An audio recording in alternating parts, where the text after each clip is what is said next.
Hey, everybody, welcome back to another episode of the Women's Maximum Fitness Podcast. I'm really excited today to have IFBB Pro Macey Toney with me. Today is Monday, December 26th, and we just got through Christmas and getting ready to start the new year. So, yeah, I'm really excited to have this interview with you. Macey, you are Miss USA 2019 women's physique. And I remember when I saw you turn pro and you're smaller, but just perfect, just perfect. And your posing is so beautiful. I love it. So Thank you.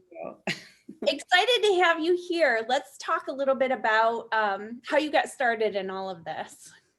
Thank you so much for having me on. It really does make me super happy just because when you're a small person, everybody's telling you, oh, well, maybe you should try this. Maybe you should try that. I don't know if you're that big enough yet, Yeah. but I am extremely determined. Every time someone tells me I can't do something, I'm going for it. Yeah. All the So pieces are there. You're so complete. So I'm sure, they always tell you to add a little bit of size. So you probably have overall size. I don't know what parts exactly you are working towards, but a really complete package, such a tiny waist. And I know just a couple of days ago, you had posted on your Instagram, just some posing from the gym. mhm, Is that something, do your posing regularly? I do. Yeah. Yeah. It's It just really beautiful. Thank you. I grew up in dance and gymnastics and cheer. So anytime you practice something, you practice the rest of it. Sure. So cheerleading competitions, not only do you practice your tumbling, you practice your stunts with your stunt partners, and Yeah. then you practice your dance, your cheer, and then you do the whole routine. Yeah. So just what you do, you can't, just go to the gym and forget your diet. So Right. you have to go to the gym, do your diet, do your posing because Yeah. it all comes in together. Also the cardio. Right. It's funny because I feel like I know Amy Landry and I were talking about that on the last one about how much people neglect the posing. And it really surprises me that even on the pro level, you see some of these pros that it's not that it's bad. It's just you look at things and you think that could be better, or I don't know if they're not taking the time because they think they've gotten there already. But, if the body is complete, then you definitely need to start working on the presentation a little bit. I mean, that's something that can always improve. And the criteria changes for a lot of that stuff too. So, It does. yeah, I mean, it's hiding your flaws while bringing out your highlights, but it's just like a supermodel walk. You cannot be a supermodel, get on that walkway and trip and fall. right. Just can't. So you wouldn't want to miss anything and you wouldn't want to take those chances. You spend all that time preparing and going through prep and dieting and spending all this money Yeah. and have sponsors behind your back and then get there and then just have no idea what you're doing on stage. Right, right. Yeah, it's like having to make a speech, but then not preparing anything for it. Yeah. And you just walk up. You don't just, I mean, I know tons of people who are like, no, I'm like, did you practice your posing? And they're like, no, I just was gonna wing it. And I was like, this is definitely not something that needs to be wung, you know? No. I mean, especially if no one's really been on stage before.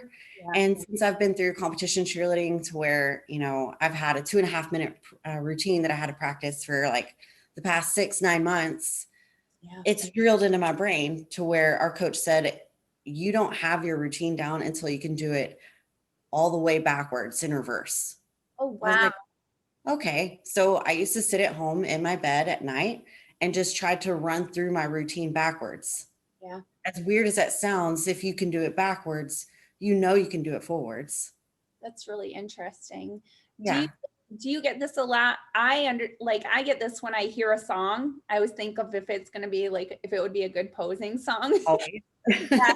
like you can imagine it. I mean, a lot of times when new stuff comes out, like I would head over to it's the aerobics room at my old gym where I used to always go, and I'm like, I want to try and post this song. And sometimes they're really great and you can flow really easily to it. And sometimes it's like, that's a great song, but it's not opposing. It's not a posing song. Yeah. Actually, it happens all the time. I'll just be, waiting for my next set and I hear a song and then I'll just start posing. And part of me is like, oh, don't be that female douchebag, posing and flexing in the gym. But at the same time, I'm a pro. I work my butt off Yeah. and I gotta practice and I love it. Yeah. So Yeah. So what are things like at your gym? Is it what kind of gym you got going on? And are you able to go now? What do you have going on in California right now? well, there are some gyms that are open and refusing to close, Sure. which is great for all of us that really want to go to the gym and need the gym. Um, I would never try to rat anyone out or anything like that. My biggest thing is like, if you don't feel comfortable and you don't feel safe, don't go. Sure. If you're comfortable with it and you're safe with it, then go. Yeah. Most of the owners, though, they're all just keeping the doors closed, putting like black trash bags up, Yeah. trying to keep people out. And they're only letting in members. So if you're not a member, then you can't come in and get a day pass. Yeah. Which is a smart way. Yeah, we have that. I mean, we had a couple of gyms that were going on. I had found probably about 3 months into the quarantine, so I did go about 3 months without going to the gym, which was really crazy. But then they had papered up the windows. They got shut down a couple of times because people complained, which again is frustrating because yeah, a lot of us, you're not harming anybody. Honestly, there was never more than 2 or 3 people in the gym at once for me when I was in there during quarantine. So I didn't feel like it was unsafe or anything like that. But they left the paper up even afterwards now, just because it's kind of like, who knows what's going to happen, and we don't want it to be anybody's business, I agree. And there's people wearing masks, there's people wearing gloves, or Right. there's people not wearing masks, and it's up to your discretion. And I think it's fun like that. You have your own choice to go and make a difference and a change for your life for the better. Right. Well, and as much as you're into this and as much as you've been active your whole life, when you remove an element that's like a priority and a major deal, you know what I mean? Like I have about 4 things that go on in my life, and the gym is one of them. Yeah. So if you remove that, it just causes this tremendous imbalance, It's just like a railroad, you have your tracks and you're going, and if one of the tracks messed up, Yeah. everything's done and falls apart. And you don't want that to happen, but in life you can't stop it. Yeah. Yeah. And if something happens again, I know personally I'll be a little bit more prepared. I have a better home setup. But I'm hoping at this point, I understand the first lockdown, we didn't know what we were dealing with, but Absolutely. now, like you said, people should be able to, make their choices and be safe for themselves, whatever they need to do. And I think a lot of it's just because we moved from LA and then moved up to Sacramento. Mm-hmm. And we were thinking, since it's a little bit more relaxed and country style, that it would be a little different up here. But it's the entire state of California. Yeah. But there's people standing up, refusing to close their business.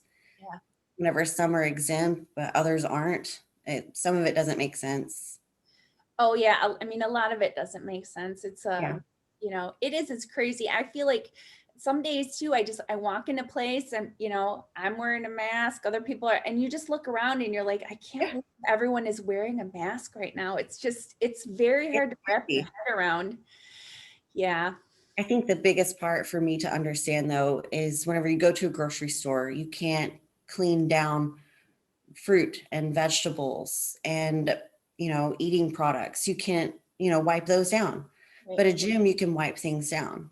Right. I know there's exertion and you're having to breathe heavily. but you're not 6 feet around that person. You're going to get hit by a dumbbell. Right. And gyms are set up that way so that, there is space around equipment and everything else. You really aren't close to anybody unless it's very busy. And I have avoided some of the gyms when it's busier. I know, when those busy times are, and mostly just because I can't get on a piece of equipment. So if I can't get my workout in the order that I want to, for the most part, that's really frustrating. Or if you have to wait, because I go to Planet Fitness sometimes too, and everything's 12 feet apart there. So it's at like 20% capacity. It's ridiculous.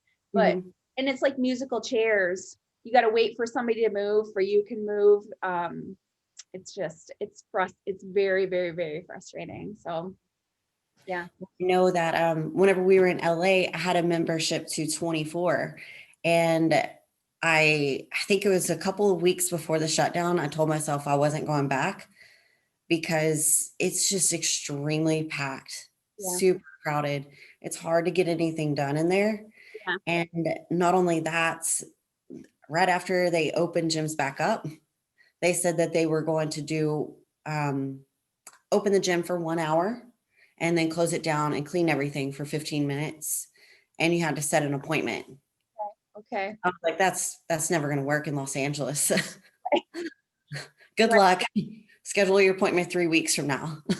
Right, exactly. Well, yeah, there was a couple of times at Planet Fitness before they went to 12 feet apart that, I had gone there. It was probably 6 o'clock at night, and there was a line outside. They're waiting for somebody to leave so that somebody else could come in, which then you just know absolutely everything is taken. You're going to have to be waiting for something. I get super irritated because, I get irritated when people they're not working out on the machine that they're using. A lot of people rest in between Yeah. longer, and because of what's going on, you can't really work in, because it's sort of an invasion of space for people or whatever. So And you don't really know how someone feels and how they're going to react. right, It's just a different world we live in. Normally you just walk up and introduce yourself, shake hands, but now some people are like, oh, I'm like, right, oh, okay. right, Elbow you. right. I know. So yeah, it's been a complete change, and that is only with the gym. You know what I mean? Like that's just, yeah. It's everywhere. And so I'm from Texas and I moved to Los Angeles with my fiance now. Yep. So I moved here January of 2019. So I've been here for a little while, and then we moved to Sacramento in July. Now, I just got my real estate license, so I was excited to start marketing and advertising and doing all these great things for my business. With things keep closing down, it's extremely hard to get my name out there. Sure. And since all of my referrals would be in Texas, it's extremely hard. Yeah. Yeah. Pushing though, I'm doing the best I can. Yeah. Well, and I'm glad that you got your real estate license. I know that was something that you were going for. So I mean, all we can do is ride it out, doing the best that we can with every situation, and understand that, I mean, change is hard for everybody, right? And all you can do is understand that this is what the situation is. And this is what I have to deal with. And as it evolves, we're going to have to try to evolve with it so that we can, continue on with our goals or whatever. So, but yeah, I can imagine, very frustrating for you, I'm sure. It Congratulations. happened. Thank you. Congratulations But, on your on your real estate license and your I know you guys got engaged during the lockdown. Right? yeah, it was super funny. It was really sweet. He was like, "Hey, let's get dressed up and we're gonna go somewhere." I was like, "Okay." So I wanted to put on jeans and a tank top. He was like, "Don't wear that." I was like, why? You're wearing jeans. Why can't I wear jeans? And he was like, "No, we're gonna take nice pictures." I was like, "Okay." So I put on a dress, straightened my hair, and then we went to the Capitol. And then they have this really nice rose garden, and it was really pretty. And we were walking around, and then he set up the tripod for his phone, and he put it on video. So all of it's recorded, and he kept messing with my hair. And I was like, will you get off my face? And then he just went down on one knee. I was like, what are you doing? And it was so sweet. God, I love him to death. That's awesome. I know we spent like one afternoon texting back and forth all day and really got to know you. It was funny because we just spent like 12 hours texting back and forth via Facebook or via Instagram direct message. And yeah, you were talking about that was before you guys got engaged, but you were saying, you know, how awesome that he is, and you were so glad that you had found him. So it was kind of funny. Then it was days later that he proposed. I thought that was cool. We had been ring shopping, Okay. looking at things, and then he kept, asking me, oh, do you want to go to another ring store? But my mind was already set on one that I liked. Yeah. I was like, I don't know. What do you think? And then all of a sudden he asked, and out of nowhere, it caught me off guard. But it was really sweet, and I'm super happy. But we're going to hopefully start wedding planning again after the 1st. And then we're not going to have our wedding until 2022. Okay. Yeah. Try to get through this COVID stuff. Yeah, I know a lot of people who have gotten married. I mean, not crazy, normal life things have happened, but obviously just very different, getting married, having a baby and all this stuff. So yeah, hopefully by 2022, we're back to no masks, normal. That would be great. Yeah. I would like them gone just for the social aspect of it, because I feel like since we wear masks, it's almost like we stop making eye contact. Then you can't, it's like, can people tell if you're smiling when you have a mask on? Kind of, but it's just like, I try to, I catch myself, because anytime you walk by someone, you kind of smile. yeah. Or do some sort of like eyebrow movement, Right. And so anytime I do it, I just feel stupid because I'm like, yeah, I look like I'm shocked. you like give them the big eyes or whatever. Yeah. Like, I don't know if you see things from my eyebrows. I'll try. Right. I know. And it's like your hearing is worse when you can't see someone's mouth. You start realizing that you're like, I don't know what you're saying. I don't know what you're saying. So yeah. Then you're like yelling at someone. I was like, I don't know if this is making it better or worse. I'm not mad, I promise. I know. Ugh, so crazy. All right. So tell us a little bit about so you said your beginning was like dance and gymnastics, makes a lot of sense. I was laughing just before we started because I didn't realize that you were 5 feet tall. I had I thought you were about the same height as me. Honestly, I did. So 5 feet tall. So tell us a little bit about how you first got started competing, and how long did that take for you to get your pro card? So I started bodybuilding, basically like training in 2014. Okay. So I had already been kind of working out pretty much before that, just because I did college cheerleading as well. Okay. So they kind of make you, and they kind of want you to like at least do your cardio, at least do some sort of machine work, even if it's, like a circuit, some sort of something. Sure. Because, college, you drink. So they're like, hey, if you're going to do that, at least work out and try to burn off calories. Right. So don't let it carry on. Where did you go to college? I went to Sam Houston State. Okay. All right. And how old are you now? I'm 30. Okay. Oh my gosh. I didn't know you were 30 either. I thought you were still in your 20s. I know we said that before. Now it's clicking, but yeah. So you're an adult. No, I'm just kidding. Officially, I'm an adult. Right. Yeah. So actually, that's where I met my fiance too. Oh, We nice. met in college. So we've known each other for going on 10 years. Wow. Okay. Yeah. So we've stayed in contact, and that's how pretty much we started dating. And then I moved because I would not move the state of Texas for nobody. I was like, I don't know. It's not happening. But I was like, okay. I want to be with you. Yeah. So you grew up in Texas, Yes. where you were born? Okay. Yes. Very small town, Okay. Northeast Texas in Longview area. Okay. And then I went to Houston because I went to Sam Houston and I loved the Woodlands. Okay. So I ended up moving and I started working at Gold's in Magnolia. And that's how I started making friends in the bodybuilding industry. And everyone was like, hey, you should do the Phil Heath with us. I was like, I don't know what that is, but sure, I'll do it. Right. Okay. I've been wanting to do a show for a couple years. I don't have a coach. Who do I talk to? Sure. I got linked up with someone and it didn't really work out for the first couple of weeks. And then I had another friend that reached out to me and told me that I should train with her coach. Okay. And her coach is in Switzerland. Okay. So that was interesting. There was a time difference Yeah. and big one, a huge language barrier, but he Yeah. gave me a plan. He gave me a training program. I was like, here, do all these things. And I was like, okay, have nothing to do at 24, besides work at a gym and then work out. Sure, I'll try it. Yeah. Fit right in. Yeah.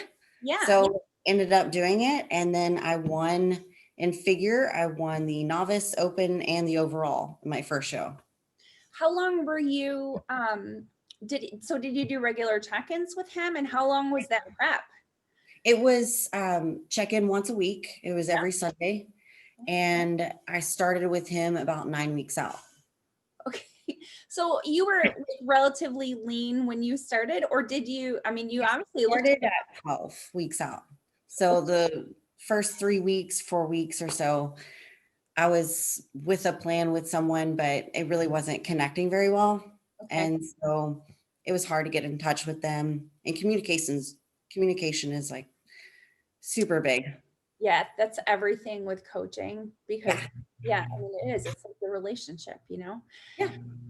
So, so that was who you worked with for that show. And then, was your training already established? Like, is it like kind of how it was now? What was your training split and your training style at the beginning?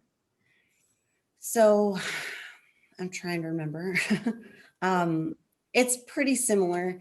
I trained each body part once a week.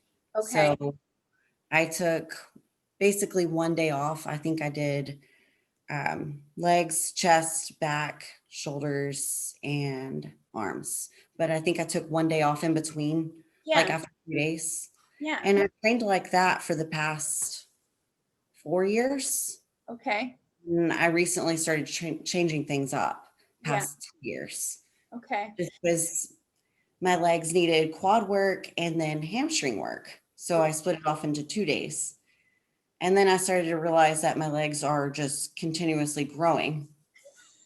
So I could take 1 month and train them once a week, 1 month, train them twice a week. Yeah. So it's funny how you start learning and then you just play around with your training programs. Yeah, absolutely. Well, and I would think with your background, the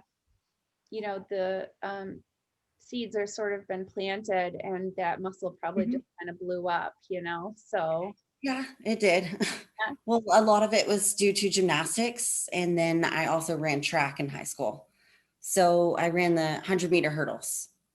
Oh yeah, just like Sydney Gillian, she was a hurdler, sprinter also, so that explain the big legs. Yeah. And what's crazy is, whenever you're in cheerleading, everyone's kind of real thin. And I had big legs. So it was always kind of a mental struggle for me. Yeah. But as I got out of cheerleading, that's whenever I started getting into more fitness. And I realized that people actually try really hard to get big legs. Yeah. I was like, okay, I Yeah. think we're going somewhere in the right direction. It's pretty cool how things have trended, because like when I was growing up, everyone was really skinny and had no butt. And now I love that, you're allowed to be thicker, and everybody's going for more glutes and more legs. Also that trend of, I mean, I was on a body part split too when I first started training back in 2000 and end of 2010, 2011. So I think a lot of us got our starts with the body part split training. I think the volume was very high for me, if I remember. Yeah, and not so much working on progressive overload, obviously getting stronger, but building muscle more with volume and rather than. Yeah, I think a lot of people call it the bro split. Yes, that's what was super popular. Yeah. I mean, whenever I first started out, like in 2014, I was by myself for a little while. Just kind of, I picked up an Arnold Schwarzenegger book and like an anatomy bodybuilding book. And I was like, okay, well, I'm going to do this for that. I'm Right. going to do this for that. Right. And just kind of like started teaching myself. Right. And then I got linked up with one of my best friends. Like me and him have been friends for 12 years. Yeah. And he started pushing me in the gym, pushing me harder. I told him that I was going to do a show and he was like, yes, let's do it. So he pushed me and pushed me. And there was times where I was just crying in the gym and I had no idea that I was going to be like a first place or first call out or anything. I had no idea what to expect. Yeah. So in cheerleading competitions, have you ever been to cheer competitions before? Oh, no. Okay. So this is nothing like bodybuilding. Honestly, bodybuilders need to go watch a cheer competition and see how on point everything is. Okay. So backstage and warm-ups, you have an area for tumbling. So you have 2 mats for people do tumbling, work on their tumbling passes. Okay. You get that mat for probably 2 to 3 minutes. You switch over to your stunt mat, and you get that spot for about 3 or 4 minutes. Okay. And then once the buzzer's up, you switch over to the big mat so you can practice and run through your entire routine. They have a calendar, or not a calendar, it's like a spreadsheet planner of every single team going on 9:05, 9:08, 9:10, 9:12. Like it is on point. And as soon as that buzzer hits, you move to the next mat and you're on stage. It is so fast and so quick. I was expecting that when I got to the show and I was like, where do I go? What do I do? Is someone going to call my name? I don't have a team. Like, what's the deal? Right. Well, that is par for the course. I mean, I know there's a lot of promoters and a lot of shows that are run very smoothly, but obviously not like clockwork like that is. Yeah. I mean, it would be nice, but they've been getting so much better. Yeah. But for anyone who wants to do a show, who's never done a show, there's not really anything you can do to prepare yourself for it, because you can't say, you can kind of give generic information about what's going to happen, but really you don't know, because you don't know how somebody is going to do something. And it's kind of like, it's kind of like having a baby. You can tell somebody how it's going to happen, but you don't know until you have the baby. Like, oh, so that's how the process works. You don't know until you do it. Right. That's right. And after you've done quite a few shows, you start knowing, you're like, okay, well, I need to listen to that guy. I need to listen for this class, Right. this height class. Right. I need to take pictures of that, take pictures of this, screenshot that, you start understanding. And it was funny one day, it was last year at USA's. We were all sitting down. It was right before finals. And this guy, he was just talking with his buddies. And he was like, well, when does classic go on? Or when does this division go on? And I just turned around. I was like, you mean you didn't take a picture of the sign that says, please take a picture of this? And all the guys just started laughing. I was like, that's the one thing that you do. Right. You have a phone on you. Just take a picture of your schedule. Yeah. Because they don't always know how long something's going to be, but that's the biggest problem, because I know when I knew when I was supposed to be on, but my first show, I was in the bathroom when they called out women's, because they had gone through what was before me, like the women's bodybuilding or whatever went by so quickly. And I was just I was running down the ramp, and I don't even remember the prejudging, because I ran out there. The girl was standing out there who was in my, it was a small show, 2 people in my class. I ran out there, no idea if I did anything right or whatever, it's but I don't know, maybe it would have been better. Maybe it was better than just waiting there getting really nervous. I don't know. I always try to force myself to go to the bathroom because you never know. I know. Well, you don't want to have to go while you're waiting, but it's going to the bathroom during prep at the show is such a tedious process too. It is. So, yeah. And then on top of it, our suit is not the most easiest thing in the world. No, I think. And then you're tan, and then you have to worry about if you can connect it right again. Yeah. Or if you, splash, you have to, I mean, people don't always know this, but you usually pee into a cup that has a hole in the bottom, or get one of those outdoor peeing funnel drain things. Last time One of those shiwis. Yeah. Right. That's exactly what it is. Because otherwise, the toilet water can splash, and then you destroy your tan, and then you have to go get a tanning touch up. So, yeah, it's so bad. Yeah, that was funny. So, I started picking out that water bottle thing, because I always forget to buy one of those like shiwis, and it's kind of awkward if someone sees it and you're like, try to stop it somewhere. You're like, don't judge me.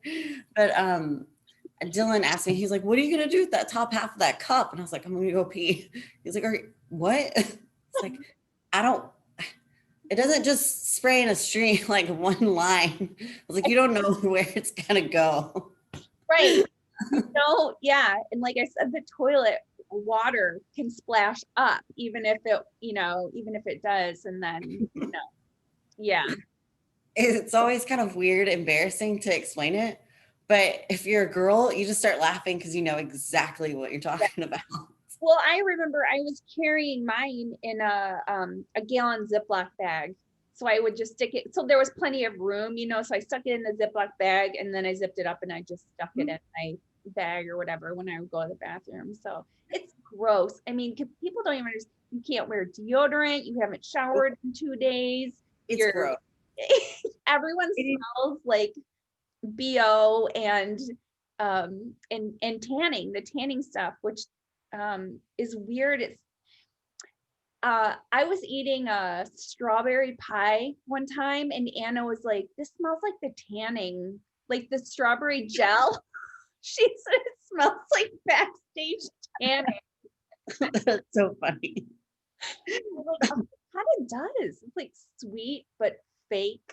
Gross. Oh yeah, it's really funny. You just you know the smell. Yeah. Oh yeah. Yeah. It gets so cold whenever you're sitting there just waiting for it to dry. Oh yeah. You're standing there just naked. Yeah, they're like standing in front of a fan after your people don't know about this. I mean, if you've never done it, you don't know. You get your own little tent usually with your tanning, unless it's a smaller show. You might just be in a room, you're butt ass naked. And they're like, turn around, okay, kind of bend over. You're like, perfect, okay. You're like, slightly bend. Let me get the creases of your butt. Yeah. Like, all right, cool. Please get there. I was like, I don't really have to worry about the boobs. Yeah, no. In there. Yeah, no, didn't have to worry. To worry about that, but I'm pretty sure that was probably the most awkward moment of my life was doing that. Yeah. I was 24. I really wasn't that young or anything, but I'm kind of conservative person. Even in the locker room. Yeah. I don't know these TV shows, these movies that show just women walking around naked all the time. Where I grew up, you didn't really do that a whole lot. Yeah. I mean, if you did, it was like a bra on, slip, boom, get your next bra on or your shirt. Like, you didn't just stand there and have a conversation with your boobs out. No. I'm not used to that. So I was just standing around seeing all these boobs at me. I was like, okay, I'm gonna go hide my tiny little nipple somewhere.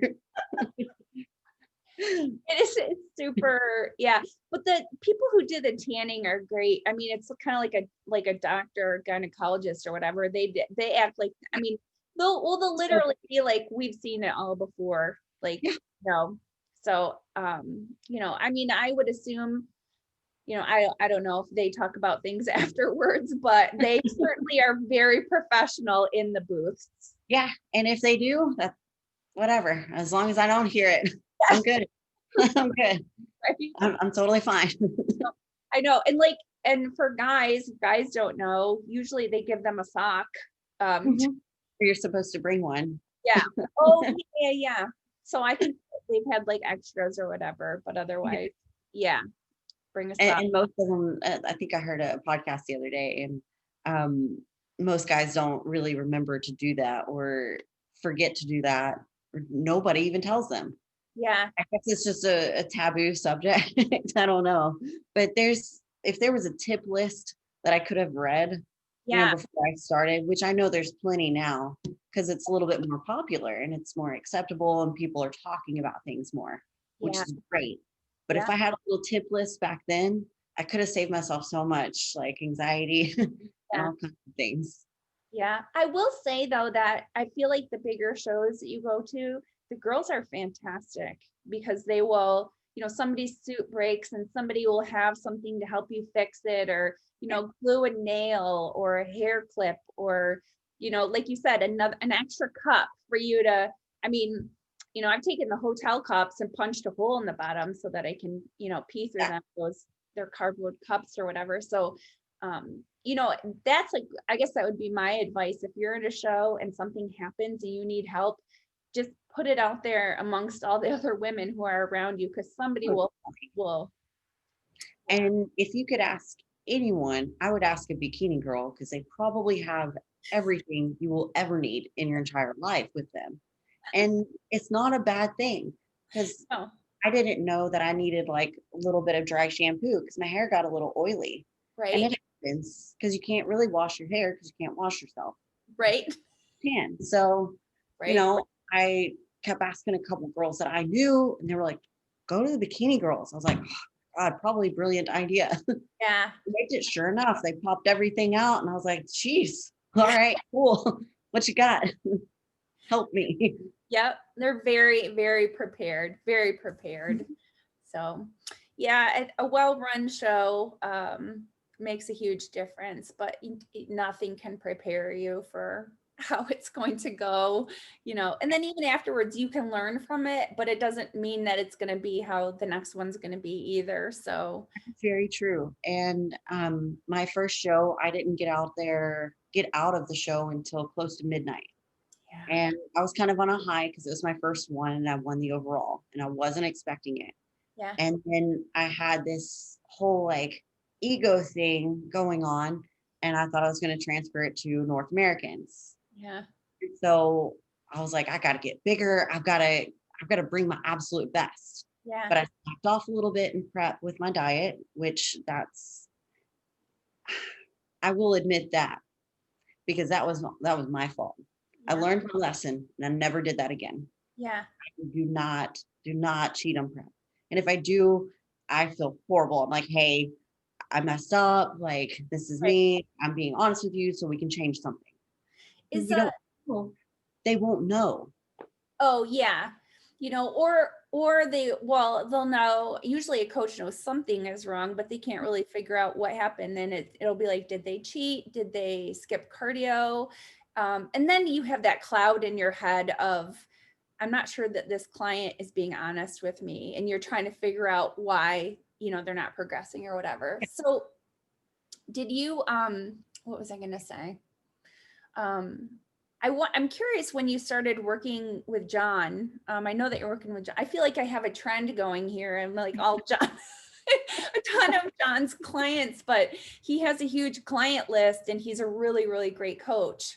Oh, I was going to ask you, is the diet the hardest part for you then? Not anymore. Not so much now. After pretty much doing some sort of diet style, Yeah. lifestyle for the past 6 years, Yeah. it's my life now.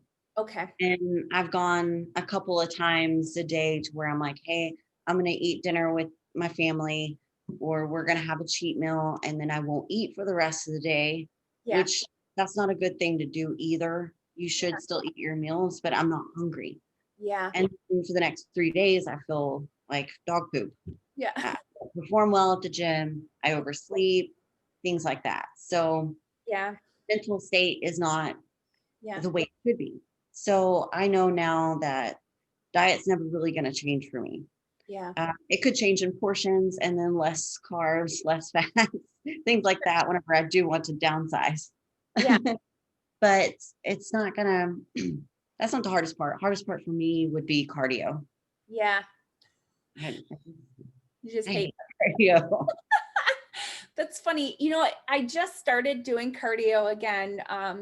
I obviously am trying at this point, I need to lean out, but I was working on some injuries that were bothering me. And I couldn't do stair climber, but I did some dry needling in my knee and it actually helped out a ton. So I started off doing 10 minutes on the stair climber and then I would do 20 minutes on the treadmill, and I've been working up my stair climber amount, just trying to strengthen up my knee for those steps. But I actually have been enjoying the cardio, which seems really odd for me. But I've been watching like Grey's Anatomy or listening to podcasts, so it It helps whenever you have something to distract you. yeah, for sure. I can't remember what show. I think I was watching The Office Yeah. when I do cardio, and it just makes me laugh. And the episodes are real short, so it just keeps you going. Yeah. If it's too serious, I'm just gonna lose distraction quickly. Because then I'm gonna I want to watch this show. I don't want to be moving at the same time. It's really funny.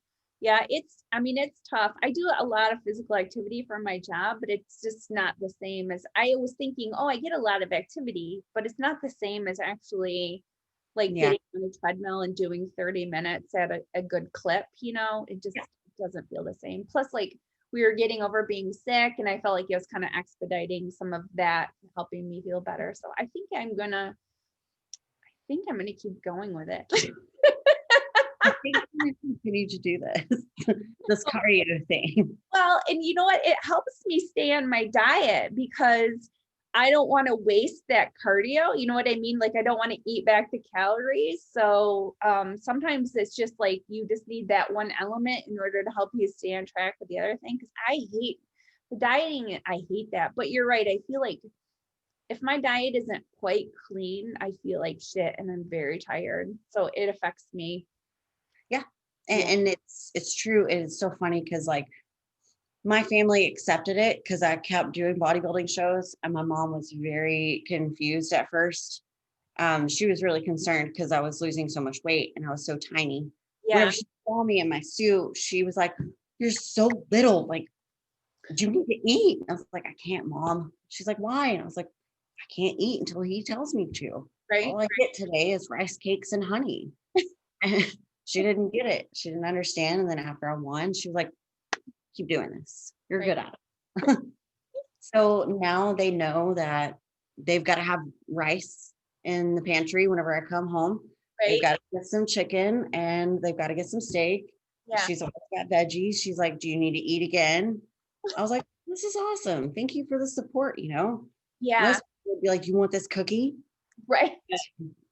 I mean, I'm not gonna lie, if there's a package of Oreos, it's gonna disappear. I can't help it. That's why there's no snacks at all in our pantry. Oh, I got you. So you're definitely like you're like you need things to not be an option. So keep them out of your so you can help. And if they are, they just get put on the top shelf because I'm gonna forget about it anyway because I can't see. Oh.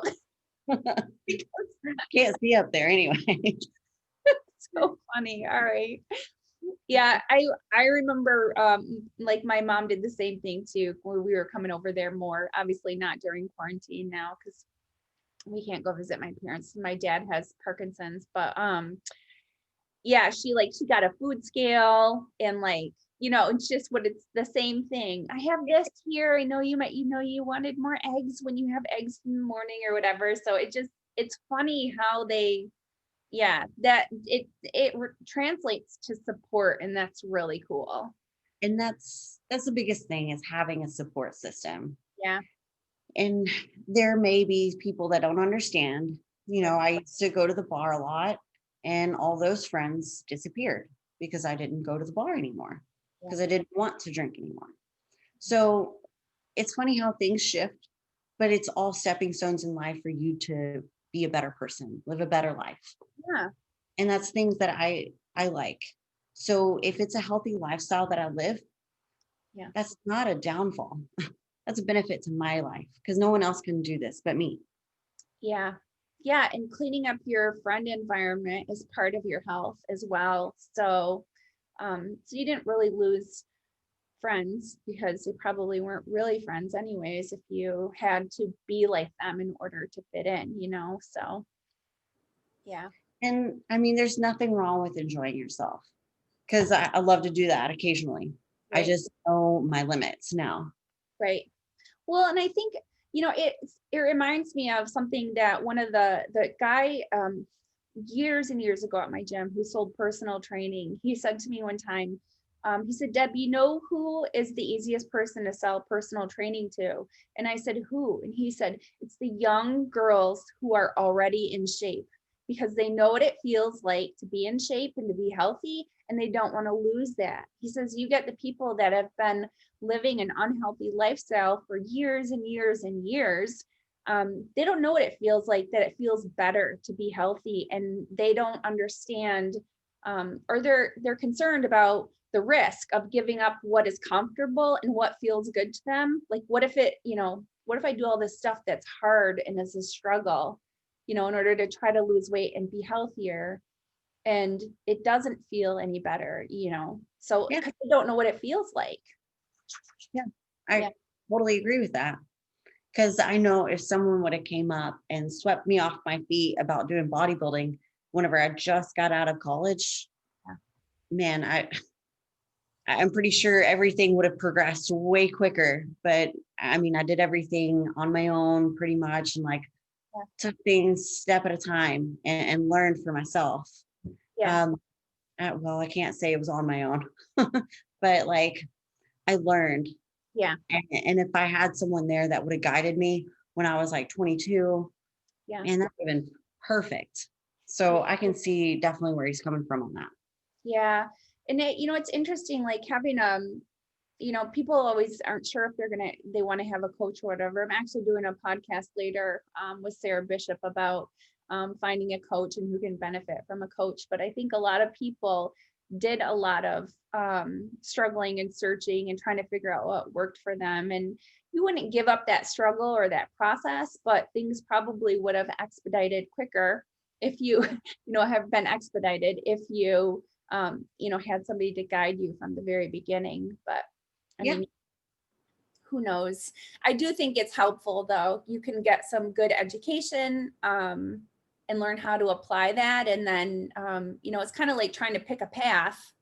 If somebody points you in the right direction, then you at least can eliminate a few things and start, going in the correct direction. So, but And coaches are very vital. I know I started with one. I just wish I would have started right after I got out of college. right. But, I started on my own in 2014 and then I did get a coach and he guided me and I won. And I transferred a little bit of that knowledge and we tried to go to North Americans. My legs were just too big and I Oh, think they're just not shaped right, I guess. So my legs were too big and my upper body was a little too small and I could have came in a little bit leaner. I was like, okay, let's figure out what we're going to do next year. yeah. So that next year, 2016, was a deciding year to go women's physique or figure. Okay. And at the time, I wasn't sure on either one. I was right on the border. Sure. So ended up going into women's physique after that and did USA's in 2018 and 2019. So USA's 2018, I placed third. And then last year, I won the overall. Yeah. So it was extremely impressive how much I had to grow and then how much knowledge I had to accept Yeah. and try to change. What was your weight progression from your first show to I'm pretty sure no one's ever going to really fully believe me, but it's fine. I'm 5 foot, yeah. like 5 foot and a half to like one. Every year, like my height cards are a little bit different, Okay. but I'm right there. Okay. So my first year, I was 105 on stage. when I won in figure. Okay.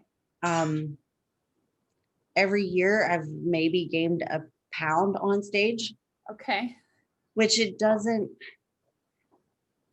sound like a lot, but I come in tighter. Yeah, absolutely. More muscle, less fat, obviously probably a little more depleted. Yeah. So it doesn't really measure the muscle gain, but it is interesting because you have this transfer. It's a balance. And Yeah. then last year when I won the overall in women's physique, Yeah. I was 107, 108. Okay. So it's crazy whenever I listen to people and they're saying, oh, I was 130, I was 140, I was this. And Right. I'm just now at 135 Okay. today, which I'm sure John, I don't know if he listens to this or not, but I mean, I've never hit 135 in my life. Yeah. It's really difficult for me to gain weight because I know the difference between fat and quality. And I Yeah. won't let myself get fat. Yeah. Not in a negative way, but I know how taxing the prep can be if I am just fat. Yeah. Yeah. You definitely don't want to be sloppy for a prep for sure. Because I mean, I've had coaches literally pull all of my carbs before Yeah. and grind me to death with cardio. Yeah. I don't want that again. I want to go into this like a little bit more prepared, a little bit more conditioned, add the size that I need. I know that me personally, I don't want to be 150 pounds at 5 foot. That's just not what I want. Yeah. Yeah. If I can gradually gain a little bit of weight, I'm fine with it Yeah. because I know symmetry will look amazing on me if I can nail it perfect. Yeah. And I talked to another lady. She, one of her biggest things is play to your advantages. Right. So, Well, and having done this in the past too, what a prep is like and what makes it more grueling. I think, what it comes down to is what people don't understand is how important this off season is, because it like the prep never really stops. I know how John is. He's meticulous, and I'm sure he's gradually increasing your calories and so that you're gaining, quality lean tissue rather than, just body fat, and he's monitoring that. So again, I mean, you'll probably step on stage with, another pound or two of quality muscle, despite what the scale says, and it will be placed in, the right spots. yeah, Yeah. So what do you that I feel. say it again? That's kind of how I feel. Yeah. Honestly, I'm okay with like gaining 1 or 2 more pounds. It's a little irritating whenever I get on Instagram and these people are like, oh, I'm up 20 pounds from blah, blah, blah. I was like, yeah, but how tall are you? Like, Right. Well, and that's why I ask, and I'd like people to know the stats because I mean, Christina was on here too. I think she's like 165 right now and still quite lean. I'm like, for sure. yeah. I And listened to it and I was like, what? You're like honestly pretty lean. I Like know. in my eyes, I Yeah. get a little bit of fluff and I'm okay with it, but I'm Yeah. struggling with that gaining process. I know it's hard, and social media makes it hard too because, um, it. You get both. I mean, you get both sides. You get people who want you to look a little bit. I think I get some of the guys want me to look a little bit more normal, so they'll appreciate having me be a little bit fluffier. But and then when you show like leaner pictures, like whoa, that's too much, Yeah. which is a look that I prefer, but finding that balance of what is sustainable and maintainable versus, what is like too much in a deficit or whatever. It's tough. It's really tough. But the reaction of social media, you obviously you can't let that dictate what your goals are, but it is tough because I mean, everybody's got an opinion about how you are supposed to look, It is tough. And especially like, if you're wearing certain clothing items, it doesn't look as good as it would right now. Like if you were in prep as opposed to right now. And I'm like, I don't really want to be walking around crop tops at the moment. Not that I'm super fluffy, but I'm, you get self-cautious, Yeah. and it's because you're human Right. and it's okay. Yeah. And I know that my off season is only going to last a little bit longer. And Yeah. I'm fine with it. If I could live at 9 weeks out, I would be so happy. Yeah. But it takes a lot of work. Yeah. And I haven't had that mentality to continuous lifestyle like that, not yet, Yeah. because I've got seasons Yeah. and I know when things are appropriate. Yeah. So during prep, I know like this is the start of basically this is my life right now. Right. Right. Yeah. There's, Okay, cardio, all that stuff, just on repeat, on repeat, on repeat. I yeah. live, I mean, off season's kind of like, hey, it's here, but it's not at the top of my list. Right. Bodybuilding is always like really important, but it's not the top priority at the moment. I still have other life things that I can enjoy and can do. Yeah. So it gives you a balance. Yeah. No, I mean, I totally agree because I mean, when you do get into prep, that is when, which is part of the reason why, like, I personally have decided that it's just not really a good time in my life right now to incorporate a prep because I'm not one that can go through a prep and, or even an off season and not put it first. And I don't want it to be first right now. I still got work and I got my daughter to focus on, and I've been through a prep before. Those relationships suffer. And so I don't have it in me to live the lifestyle year round because I can't put that as a priority.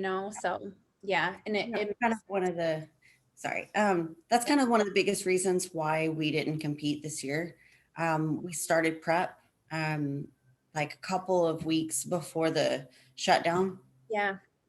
and unfortunately it just drug out in California. Yeah. But the first couple of weeks there was the food shortage, so we had no eggs and we were limited on chicken. Yep. And I had to go around searching everywhere to find the things that we needed. And Shoot. I don't know why that happened. Um, uh-oh. Oh, here. sorry, I got you. Okay. Okay. I was just waiting. But anyway, so You since our meal plans were kind of off, yeah. it didn't feel like prep to me. It wasn't 100% prep. Yeah. Because I can't get my eggs, protein powder at night isn't supposed to substitute for my egg whites. Right. It can, but I didn't want to do that. Yeah. So if I didn't feel like the diet was 100%, I couldn't get to a gym for the first 2 weeks. We finally got to a gym, Yeah. but everything was just messed up, and it was my pro debut and I didn't want to sacrifice it. Yeah, absolutely. Absolutely. So speaking of that, when does prep start for you? What are you guys planning on for 2021? So we are looking at Chicago Pro and Tampa Pro. Nice. Yeah, I'm pretty excited about it. I hope everything goes to plan. I hope everything goes well. I do know that we'll be visiting Texas in the middle of February. So he wants to start at 20 weeks out, but I'm gonna have to let him know that week, there's no way I can do prep that week. Right? 19 weeks. Because we're not good with like traveling and going to see family, especially I haven't seen my brother in 3 years. Oh. So yeah, it's been a little tough. So I'm gonna go enjoy my time. And then all seriousness starts. Yeah. Well, I love this all around. This is why I love doing these interviews because everybody is different. And you seem to have you just have to have a more balanced mentality about this. And it's not like you said, it's not the top priority in your life, but look at you're a pro, and you can flip that switch on when you need to flip the switch on. And it's really interesting to understand. You don't have to be obsessed. You don't have to be like a single person and avoiding everything to get to where you need to, you did it your way. And I think I think it's super cool. So. And one of the biggest things though is that this is my life and no one can tell me how to live it. Sure. So whenever I decide I want to have kids, I'm going to back off. Right. And, I may disappear for a couple years, but I can come back. Yeah. And I'm fine with that. And I guess that's the biggest thing is that also starting a business, this is going to take a lot of time and a lot of work and a lot of effort. And just like bodybuilding did, it took a lot of time, a lot of effort, a lot of work. Yeah. So I can take this start of this and then just boom from there. Yeah. And then anytime I want to go on a trip, I have the freedom to do so. My flexibility with real estate, I can work from home. Yeah. I can cook meals if I need to. I can go to a house if I need to do a showing. That's why I wanted that flexibility. Yeah. Plus, everyone that I meet in the bodybuilding community has literally all connections. Yeah. So being able to hand out business cards, talk to people are traveling to or from, that's why I got in this. Yeah. Yeah. Another thing that's going to support the lifestyle for you. So it sounds like all the pieces are coming into place. And It's crazy. I wouldn't have expected that back in 2014 to 2016. My life was a little bit in shambles. I was trying to put all the pieces together and everything just kept falling apart. But I mean, you just have to let go, step back, and just go with the flow. And that's honestly what we had to do this year. Just go with the flow of things. Yeah, because nobody knew what was happening from one thing to the next. So, yeah. Well, that's really awesome. That's really awesome. So, so February, you'll get started on your prep for your pro debut. I think Christina, is she planning on somebody else? I think Christina is planning on doing Chicago as well. I think so too. I think I heard that and I was like, oh man. I mean, it would be really awesome though, because I don't think I've ever really met her in person. Yeah. So definitely would love to. And it's really neat that, John has more pros coming about. And then Alyssa, he coaches now too. I competed with her at USA's last year. Okay. So she's my height, same build just about. So it'd be really awesome to compete with her again as well. Alyssa, who is that? What's her Instagram name? AMM Fit 17, I think. Oh, okay. I cannot remember. Sorry. I can't remember her last name. No, but she's okay. Extremely sweet. And she does the moonwalk in her routines and is super sick. Oh, that's awesome. That's awesome. So she obviously does women's physique as well. Yeah, competed with her last year. And she's really sweet. So, I mean, it'd definitely be really cool to get all of us to do a show together. Yeah, what fun. Well, and I told Christina that's not far from us. And it's funny because like my daughter is obsessed with the TV show Friends. And I guess there's a Friends experience in Chicago. So you can go and like, there's like a set. Yeah. So, so cool. Yeah. She was like, let's go do that. And it was funny because right before the lockdown, we had done a trip to Chicago, not realizing that was going to be the last time we ever traveled anywhere forever. Yeah. But like, I was like, well, I think we should do another trip to Chicago when everything opens up because, kind of like restarting everything again because that's where we ended. But yeah, if I could snag her and go, last time we were there, we were at the Chicago Pro in 2015 and Kira Newman won that one. Yeah. Yeah. And she kind of I think she just kind of put everything on hold right now. I'm not really sure. I'll probably try to connect with her for an interview as well. That would be great. Yeah. Her physique was really awesome. I think, go ahead.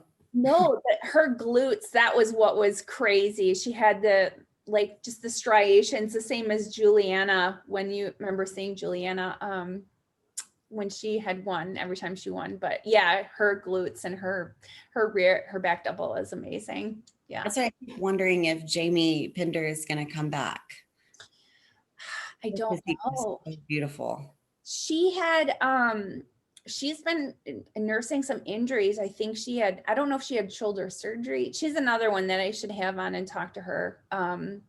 I know she talks a lot about drugs and stuff, which is super interesting as well. Yeah. So but yeah, last I had heard she had a shoulder injury, I believe. So I don't know if she had surgery or what. I'm not sure. I Yeah. know she's her interviews she's been doing with other coaches and getting them to be a little bit more aware of females and how their body works Yeah. for certain items and certain things. And it's really important because it's a taboo subject. And then whenever you get with a coach and they're like, oh, well, you should do this. And if you don't do it, I can't coach you. Right. I know. And Well, we're taught to just trust our coaches. And so you assume that they have your health in mind and they don't always have your health in mind. So correct.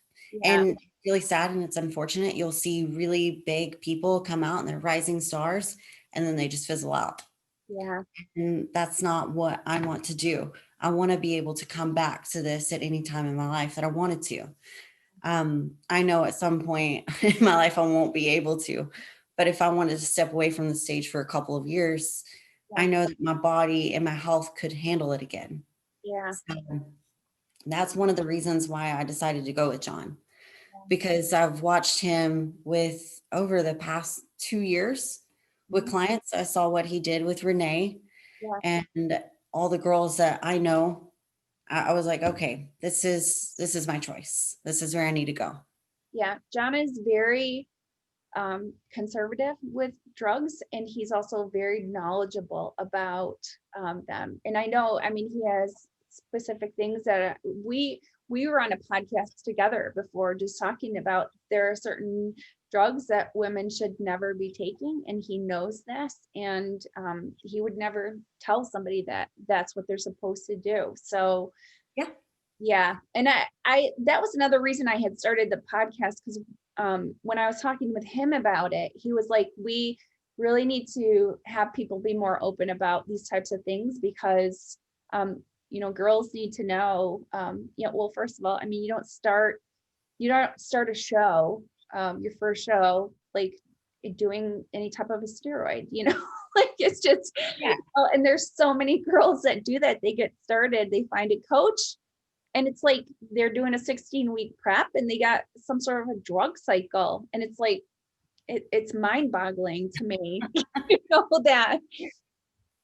And that's the biggest thing is if you're new, go into this with honestly no expectations. Right. It sounds awful, Right. but whenever you have an expectation of winning or placing high, you get destroyed. And Yeah. then you have a body image issue. And then it develops into all kinds of different things. Right. Then you have your obsessive compulsive people that are non-stop in the gym and then leaving their entire life behind them. Right. Time is value. Time is all we have. Yeah. So you need to understand that there is a balance between your life, your personal goals, your career goals, because bodybuilding, unless you have a supplement company or a really strong clothing apparel company, that's not your moneymaker. Right. You're Right. going to spend money Right. doing this, but you have to have your career path set up. Yeah. And then, with dating bodybuilders and that shenanigans, understand that there's a lot that goes into it, and it's not just bodybuilding. Your entire life ahead of you. Yeah. Yeah. Finding that balance with everything. And, and a lot of people use the terms, whatever it takes. And, you have to get to a level where you're willing to do whatever it takes. But, you don't start off as, I'm going to do everything, playing all my cards at once in order to try to, win your first local show or whatever. So there's levels. I agree with that. And that's kind of one of the biggest things is a lot of people play their wild card from the very beginning. Right. Then your whole hand is done. Right. And you cannot progress. So if you take it slow and do the longevity side of it, you can grow, and then you can grow into doing more things. Absolutely. Take it gradual. because nobody is going to have muscle maturity at 22 years old. Right. Right. It's going Right. to take some time. Yeah. You're still going to have to put in all that time and work. Yeah, it's just, you have to be, you do your first show to understand if you like it and if you want to be in it for the long haul, So I know I personally, like, I don't know if I'll ever compete again. I feel like I had my awesome moment when I won our small show and my daughter saw me. Like, I'll never have that moment again. It's kind of like, how you hear some of the pros, they're like, my wife was there and it was amazing. John talks about being on the Olympia stage and Renee's in the audience cheering for him. That was their moment. And it wasn't a much higher level for them than me, but my moment was still amazing for me. You know what I mean? So It should be. And I mean, you should cherish those moments. And that's why yeah, every time someone's new to the stage or it's their first time at nationals, I always want to give them as much pep talk as I can, because that experience it's a once in a lifetime thing. yeah, And, winning the overall at USA's it was a really incredible moment for me. I had no idea I don't picture it because I'm so small, and I see girls that are huge, and I'm backstage and I'm like, gosh, right. questioning what category I'm in. Should I really be doing this? Should I be here? Yeah, I'm not tight enough. I'm not good enough. And that's the mentality that just dwells inside of you. yeah, And then whenever you have that experience of winning and, you get to cherish that moment, you want to cry and you want to break down, because all that hard work, all that pain, all those killer moments on that treadmill made right. it. And all the doubt. That's what I love. That's why I loved when you won, because it was kind of like a win for the little girls. You know what I mean? Because I was like, she doesn't look that big. I remember I had commented, like, how big are you? And you were like 108 pounds. And I was like, oh my gosh.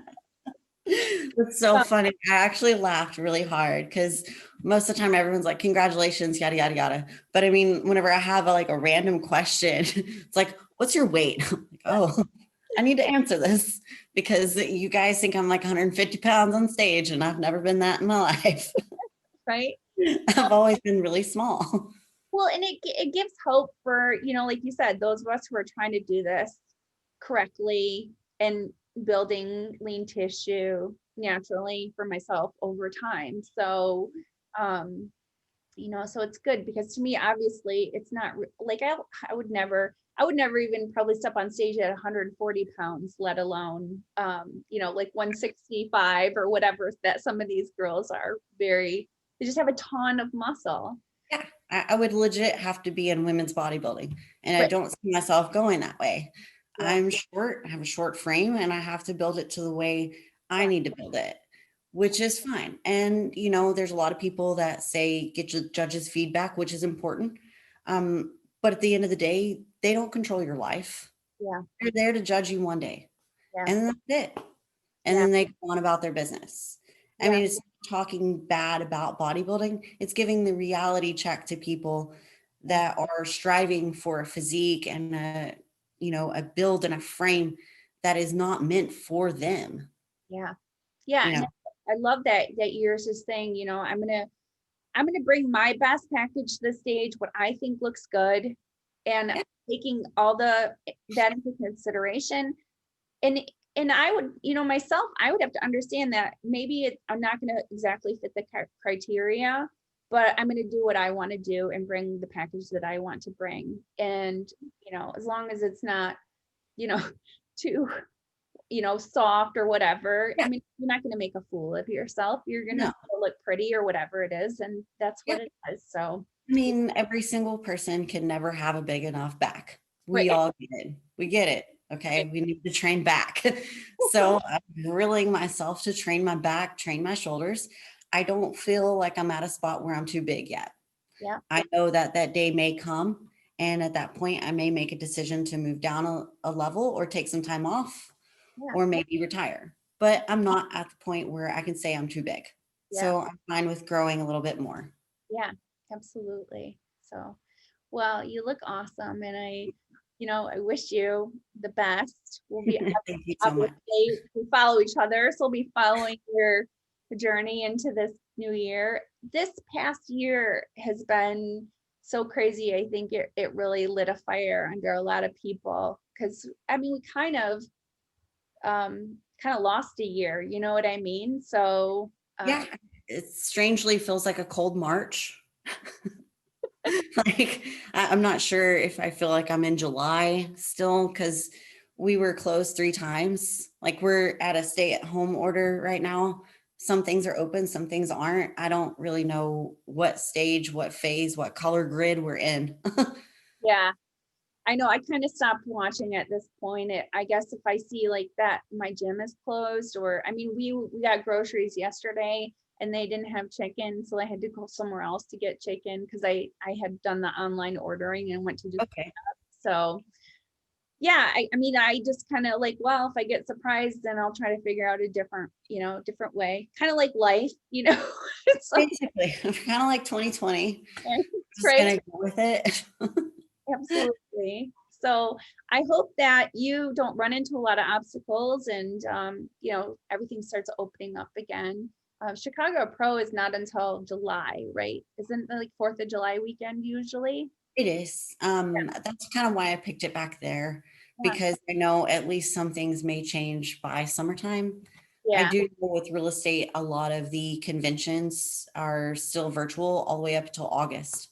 Okay. So I was just kind of going off of that. I was like, well, if real estate won't even have a convention, then they're probably not going to do a shows or have like audience. They may not. If anything, I'll just pick a show in Florida. Yeah. Yeah. That's what, Christina said the same thing. Florida's not shutting down. So go for a show. Tampa Pro is obviously that's a great idea. So if Chicago doesn't work, Tampa will. So yeah. Yeah, and I mean, they took Chicago Pro and they put it in Atlanta, Georgia. So maybe if they need to do it again, that's fine. I'm Yeah. okay with it. Yeah, absolutely. So I think the thing is we kind of know. And so I think the whole NPC and the IFBB are going to be more on their toes about what's happening and how they can, change things to fit the rules and whatnot. So For sure. yeah, it'll be good. So well, Macy, I am going to let you go and go about the rest of your day. I know we could chat all day, apparently, like we did before. Right, absolutely. Yeah, you know where to find me if you ever if you ever want to talk. But thanks for being on and sharing this with us. Absolutely. Yeah, it's always cool to hear everyone's individual story about how they got started and what their plans are and how much this means to them and everything else. So it just was really, really neat. But and I'm glad you could fit us in. Of course. I know I'm a terrible sleeper. No, I was like, I'm so sorry. it's totally fine. It's totally fine. So, all right. Well, on that note, I'm just going to say to remember that healthy looks different on everybody. And yeah, I hope you have a really great day. Absolutely. Thank you. You too. Thanks.